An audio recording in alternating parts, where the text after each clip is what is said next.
Don't wear makeup in real life, but want to look decent on camera? I make videos without contour, concealer, or YouTube beauty hacks. Let me show you my 3 go-to zero fuss products for people who hate makeup. First up, blotting paper. Shine is one of the hardest things to fix in post, and these little miracle sheets, they take the shine right off your face. No powder, no products, just dab it and you're done.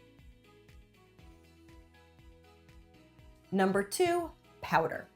Even if you're not a powder person, trust me, just a light dust will smooth things out on camera. No hair to keep the light off your head? This is your friend. But be careful applying it so it doesn't get all over your clothes. Go for translucent, and drugstore brand is totally fine.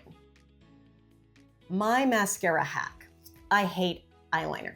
Full mascara always ends up all over the place, so I swipe just a little on the outer corners of my lashes. No smudges, no drama, just a little eye definition. And that's it. You don't need to reinvent yourself to show up on video. You just need to feel like you, but with a little less shine and a little more camera confidence.